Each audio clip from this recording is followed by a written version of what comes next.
Hey, y'all, picture this. It's a chaotic morning at Atlanta's Hartsfield-Jackson Airport, and Sarah Thompson, a single mom from a gritty corner of East Point, is sprinting through Terminal B, her heart pounding like a drum, her worn-out sneakers slapping the floor, knowing she's got minutes to catch a flight that could change her life. She's 43, a daycare worker scraping by on pennies, raising two kids, Malik and Jada, in a cramped apartment where Hope's been on life support for years. This flight to D.C. is her shot, a scholarship interview with the Bright Future Foundation, a chance to finish her teaching degree, maybe give her kids a life where they don't have to choose between groceries and the light bill. But then, she sees him, an old white guy, frail as a leaf, slumped in a wheelchair near the gate, gasping, his hands trembling as a flustered gate agent fumbles with a phone. Nobody stops. Nobody cares.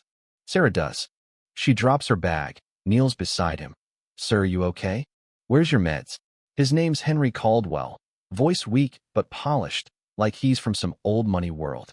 He points to a leather satchel, and Sarah digs out a pill case. Wednesday's slot, 3 pills. She grabs a water bottle from a guy in a suit who looks annoyed but hands it over. "Here, Mr. Caldwell. Take these," she says, steadying his shaking hand. The clock's ticking. Her gate's boarding. Zone 2. Her zone, but Henry's eyes, scared and pleading, hold her there. "Please don't go yet," he whispers. She stays. The jetway door slams shut. Flight AA 472 to D.C. pulls away, and Sarah's dream feels like it's vanishing with it. She's gutted, tears burning her eyes, not from the run, but from knowing she just blew her one shot. Or so she thinks. Henry, now breathing easier, looks at her, really looks at her, and says, "Miss Thompson, you missed your flight for me. Let me make this right." Sarah's like, "Unless you've got a private jet, sir, I'm out of luck." His eyes twinkle, and he pulls out a phone. One call. 15 minutes later, a guy in a sharp suit, Calvin Reed, Henry's assistant, shows up, saying, "Everything's arranged." Sarah's head spinning. Arranged? What's that mean? Henry just smiles. "You're getting to D.C.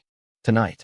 Next thing she knows, she's whisked through a private airport entrance, past security, into a sleek black car that drives her to a shiny jet waiting on the tarmac.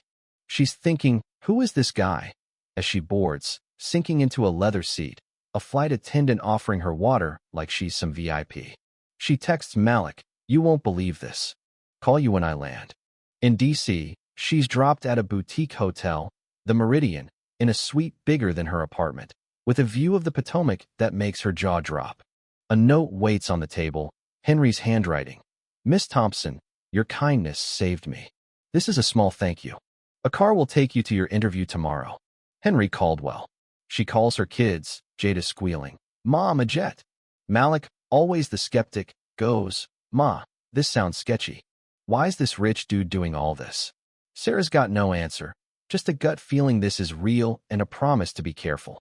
Next morning, she's in her consignment store blazer, standing tall at the Bright Future Foundation's office in Georgetown. She's ready to nail this interview, but when she walks into the conference room, there's Henry Caldwell, sitting with 2 board members, Dr. Elena Torres and Ms. Grace Harper. Sarah freezes. "Mr. Caldwell, what are you doing here?" He smiles. "Sarah, I'm the foundation's biggest donor, and I own Horizon Airlines, the flight you missed." Her knees nearly give out. He explains the foundation was his late wife's dream, helping folks like Sarah get a second chance. Then he drops the bomb. "Forget the scholarship. I want you to work for me, director of community outreach for my company, Caldwell Enterprises, in Atlanta. $130,000 a year, full benefits, tuition covered for you and your kids." Sarah's like, "You don't even know me." Henry leans forward. "I know you stopped when nobody else did." That's enough. She's torn. This feels too good, too fast. But after talking to Malik and Jada, who are losing their minds with excitement, she says yes. Back in Atlanta, her life flips.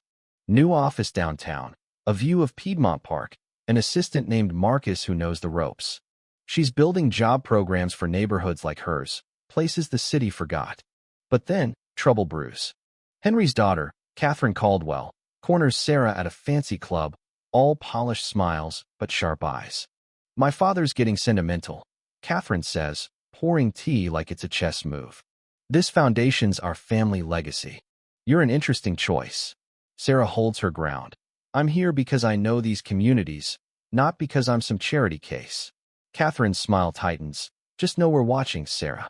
Dad's health isn't what it used to be. The jab lands. Sarah knows Henry's got Parkinson's, something he told her in confidence.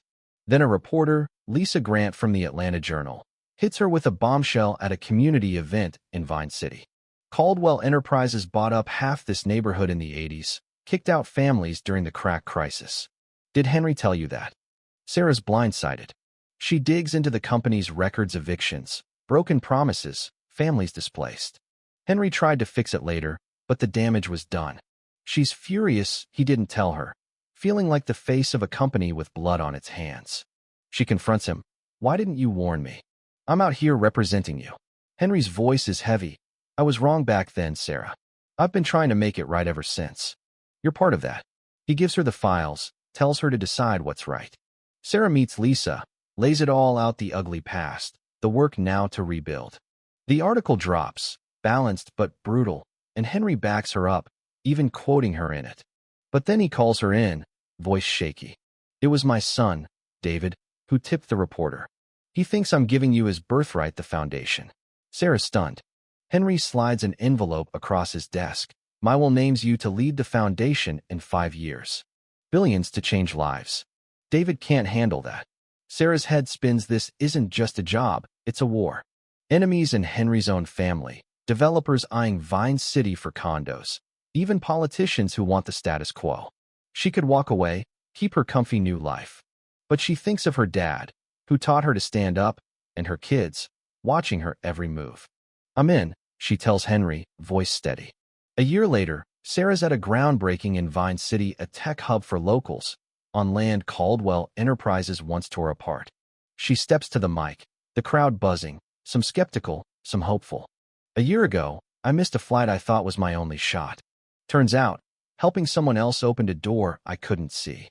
Henry, frail but proud, watches as she speaks, her words carrying the weight of her life, her community, her truth. They shovel dirt together, a quiet nod between them, two people who rewrote each other's stories. Y'all, that's Sarah's journey: one act of kindness, one missed flight, and a whole new world. Ever had a moment like that, where doing the right thing changed everything? Drop it in the comments. Tell me where you're watching from, and let's talk. Was Sarah right to trust Henry, or is she in over her head with his family's secrets? Hit that subscribe button, and let's keep these real stories coming.